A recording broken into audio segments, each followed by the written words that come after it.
Kalau ada buku yang apa? Iya. Kalau ini matriks. Itu daerah terus bisa kelihatan notnya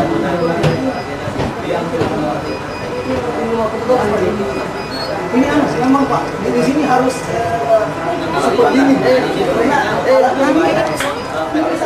Jadi dia menangkap frekuensi yang dipantau oleh satelit spot. Jadi seperti stasiun radio. Ya, kalau satelit itu frekuensinya macam-macam. Kita butuh namanya apa ya? Market control unit. Jadi kalau misalnya antena ini sudah itu akan muncul di sini. Berarti sudah masuk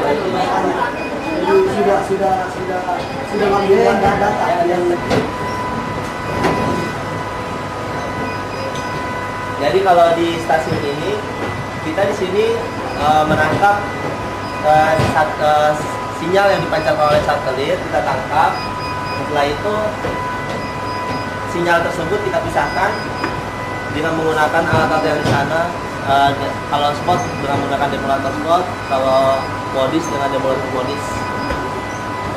Jadi kalau ilustrasinya begini, kalau seperti kita ada di suatu pabrik, kalau di stasiun ini adalah mengolah bahan yang belum jadi menjadi bahan setengah jadi.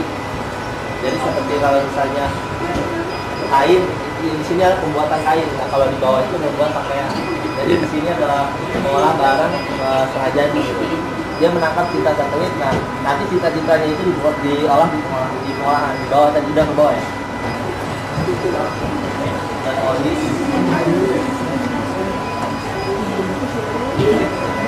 Jadi ini bisa kategori komputer yang besar Pak ya? Komputer yang perangkat besar ceritanya. Oh, bukan. Ini bukan spasial superkomputer, tapi ini device untuk menghubung dari antena ke komputer-komputer ini. Stasiun kontrol. Ya, di sini kontrolnya.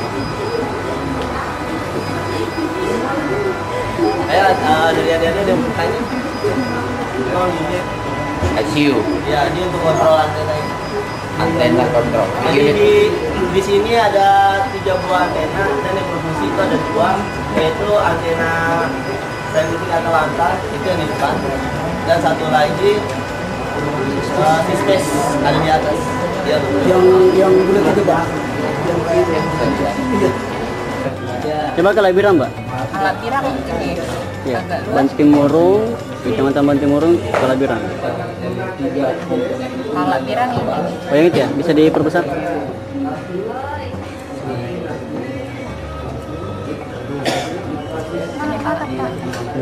Tapi kalau Labiran kebanyakan gunung.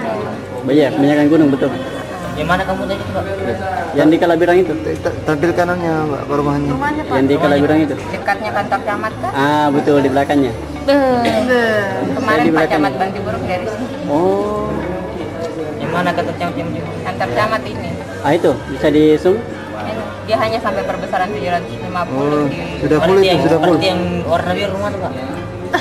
Yang di belakangnya kantor camat. Itu saya warna merah di. Sudah full itu Mak, sudah fullannya. Iya, iya, iya, di sekitar situ. 750 Pak zoomnya on screen. Gitu. Rumah katanya. Oh, itu ada gambarnya ya? Yang dikali-kali begini.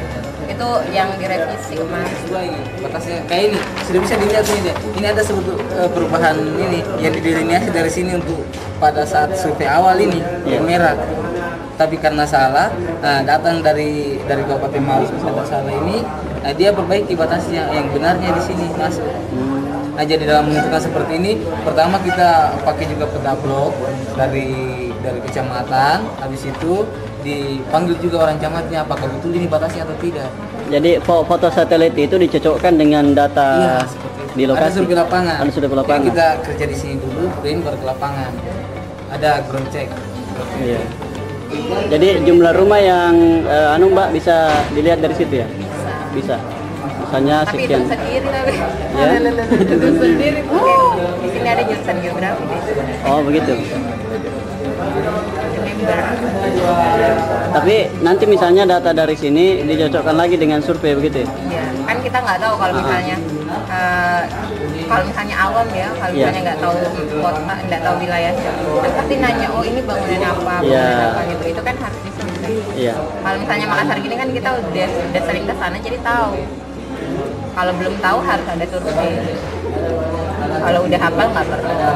Kalau buku atau harus ada.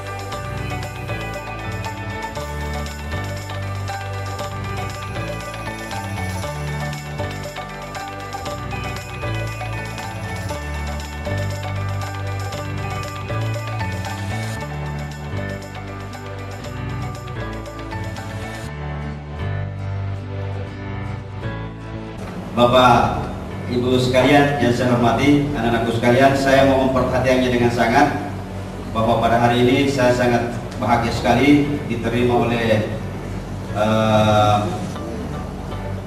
LAPAN untuk datang belajar, saling bertukar pikiran di antara kita. Mudah-mudahan dengan maksimal Ibu memberikan kami dengan senang hati. Oke, saya langsung mulai aja ya, mengingat waktu dan kondisi. Jadi ya, adik-adik tahu apa itu LAPAN nggak? LAPAN itu apa? Baca ya. Betul ya, lembaga penerbangan dan antara nasional. LAPAN itu apa sih? Pasti adik-adik bertanya-tanya ya. LAPAN itu adalah lembaga pemerintahan departemen yang langsung bertanggung jawab di bawah presiden. Jadi kita bukan di bawahnya Menristek ya, tapi kita ada di bawahnya presiden. Saya mohon ada ya untuk ada yang mau mencatat, mau mencatat kasih aja ya, yang penting-pentingnya saja. Nanti kalau misalnya ada yang mau kopi atau bawa flash disk bisa di sini ya. Oke. Cocok. Oke, ya, saya lanjut ya. Tapi dalam pelaksanaan tugasnya ya, dia LAPAN berkoordinasi dengan Menristek. Jadi kita bertanggung jawab langsung di bawahnya presiden ya. Nah ini kronologi pembentukan LAPAN. Jadi LAPAN berdiri berdasarkan Kepres nomor 236 tahun 1963, tanggal 27 November 1963. Ini tanggal 27 November ini nanti LAPAN berulang tahun. Oke? Yang lainnya nggak usah diperhatikan, yang perlu diperhatikan yang biru-biru saja ini ya. Jadi LAPAN berdiri tanggal 27 November 1963. Adik-adik mungkin bertanya-tanya, LAPAN itu ada di mana saja sih? LAPAN itu ada di seluruh Indonesia. Ya. Di sini cuma salah satu cabang aja. Jadi di Parepare cuma salah satu cabang aja. Nah ini tugas pokok LAPAN secara umum, bukan hanya Parepare ya. Jadi tugas pokok LAPAN secara umum ada dua. Yang pertama melaksanakan sebagian tugas pemerintah di bidang penelitian dan pengembangan kedirgantaraan dan pemanfaatan sesuai dengan peraturan yang berlaku. Itu yang pertama.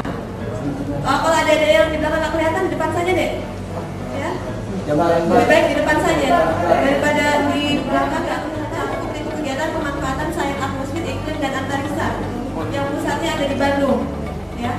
Kemudian yang ketiga pengembangan teknologi dirgantara. Pengembangan teknologi dirgantara itu ya roketnya, bahan bakar.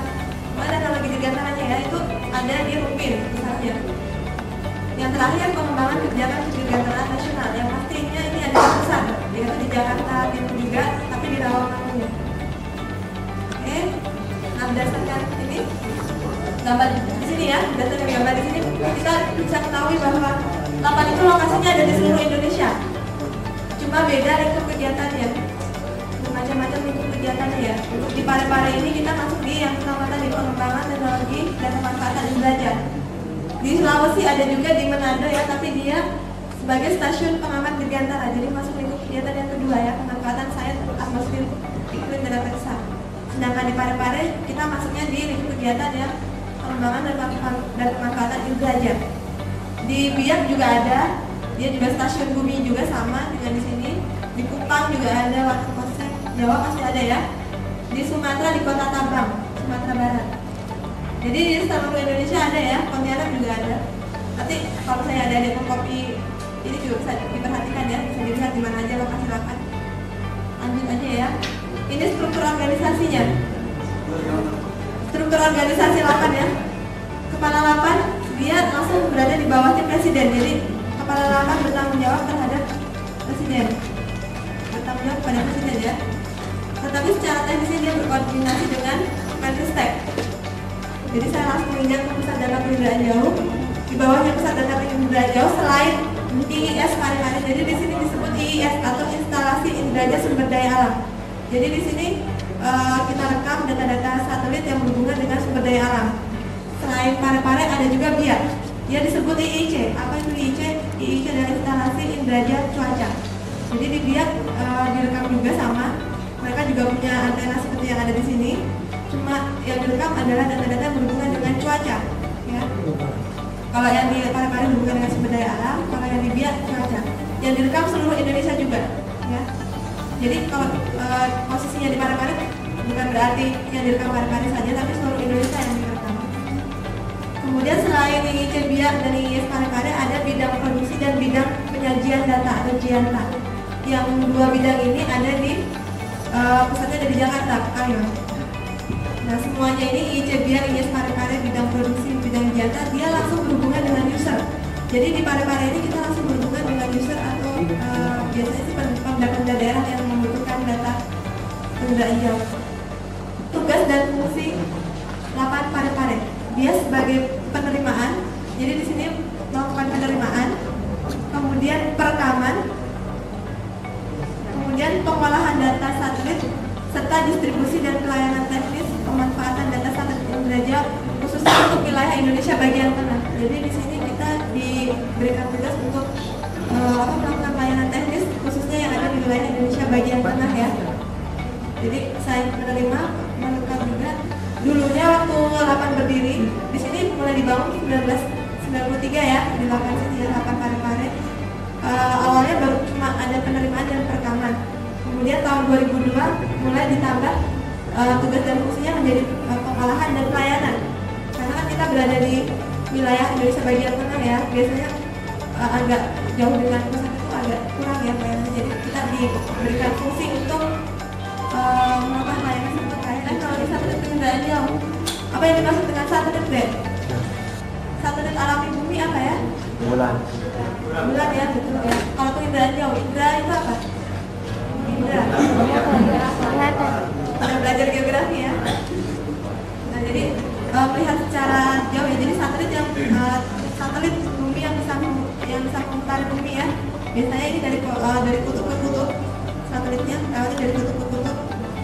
Dan dia bisa melakukan penginderaan atau melihat objek dari jarak jauh ya.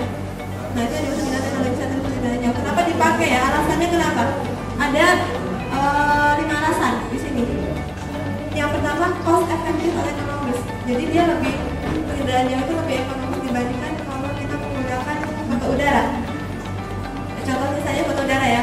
Kalau foto udara kita harus misalnya kalau satelit untuk citra satelit Landsat sekali perekam dia bisa mencakup 185 kali 185 km persegi.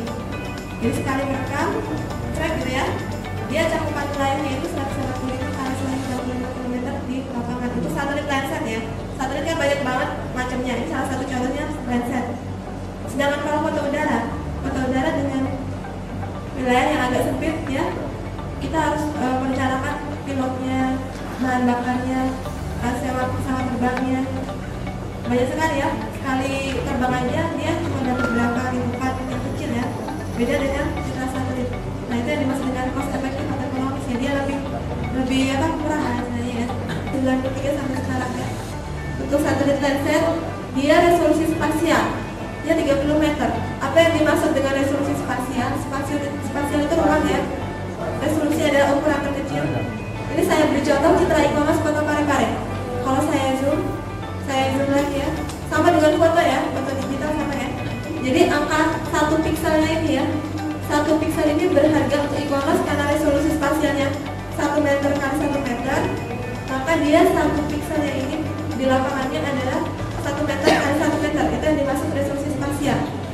Ya. Saya beri contoh lagi yang lain. Ini QuickBird, dia lebih kecil lagi 0,6 meter kali 0,6 meter. Kalau di zoom, 1 pikselnya ini adalah 0,6 meter kali 0,6 meter di lapangan.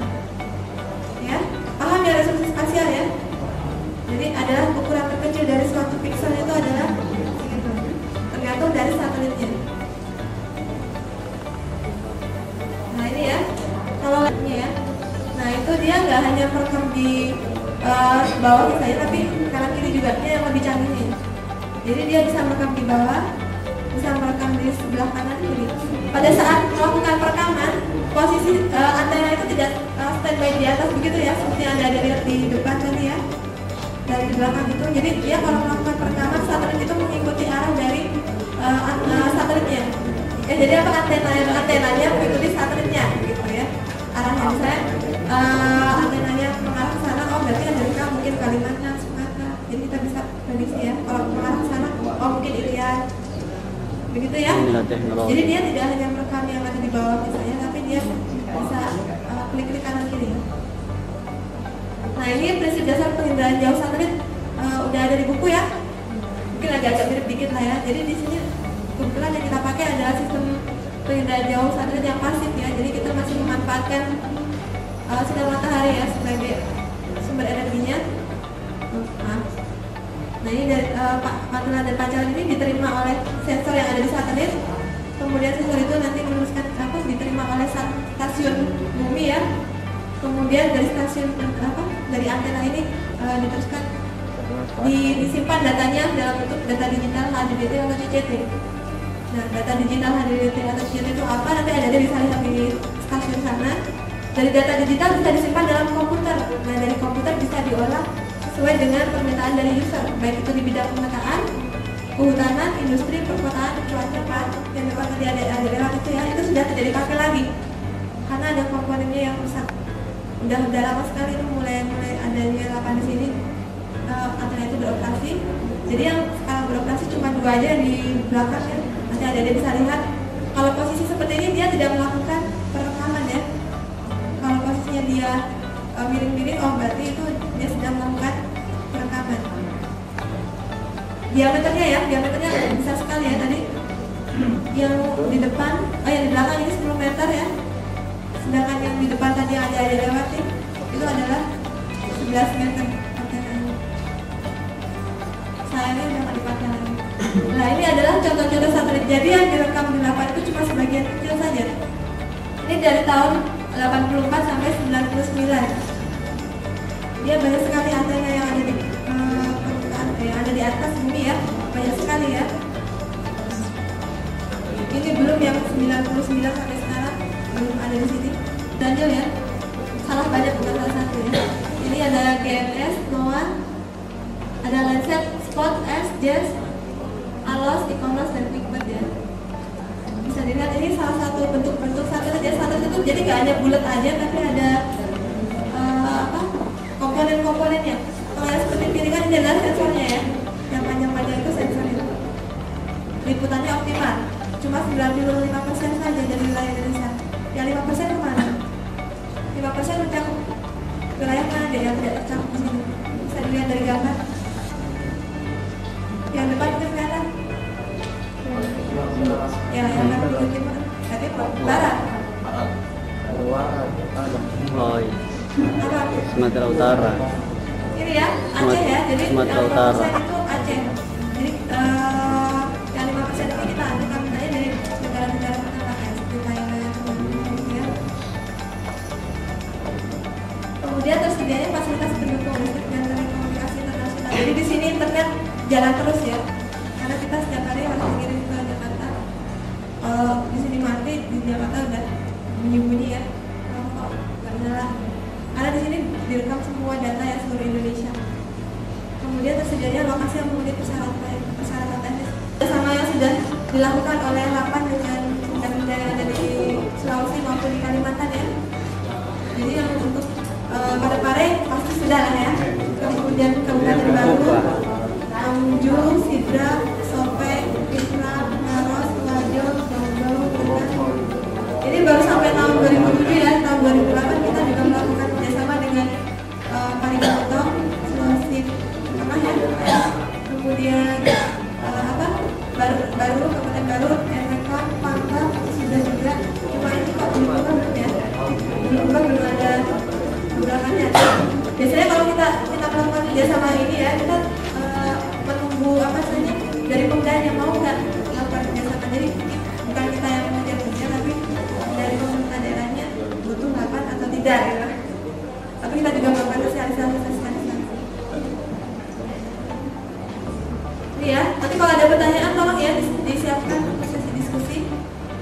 Ini salah satu contoh untuk hasil mosaik serta satelit Aqua dan Terra. Ini salah satu contoh ya yang kita rekam di sini, yang kita rekam di lapan Parepare. Sebenarnya dia sekali merekam adalah sepertiga Indonesia ya, tapi ini sudah di mosaik. Mosaik maksudnya tahu ya, digabungkan. Jadi sudah di mosaik, sudah kita olah, sudah kita koreksi geometrinya ya, kemudian sudah ditajamkan warnanya, sudah digabungkan dengan data ketinggian. Oh sudah digabungkan dengan data ketinggian, jadi jabut SSR. Jadi bentuk apa dong? Ya. Ditebak saja apa? Merah apa? Merah pulau ya, itu pulau. Tebakan yang cocok. Jadi yang merah ini adalah pulau. Jadi tidak semua kombinasi band itu harus sesuai dengan aslinya. Karena ini untuk melihat terumbu karang yang ditajamkan itu adalah inframerahnya ya. Jadi dia merahnya lebih menonjol. Yang hijau-hijau ini adalah terumbu karangnya. Karena kalau pakai warna yang sebenarnya vegetasi hijau, dia nggak kelihatan terumbu karangnya. Begitu ya. Tadi itu lebih spektral maksudnya di sini.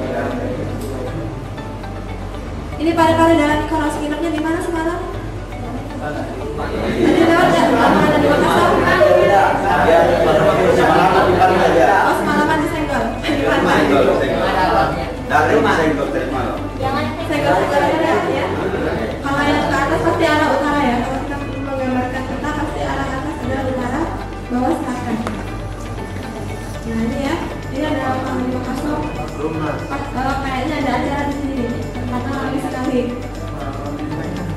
Ini resolusi tinggi ya, tapi di lapangan Parepare kita tidak merekam data ini. Jadi kita kalau butuh data resolusi tinggi pesan membeli dengan vendor yang sudah dibeli oleh pemilik satelit. Nah ini yang kita rekam, dan salah satu contohnya adalah dan resolusi. Tempat dan resolusi agak sedikit ya. Yang hijau itu apa?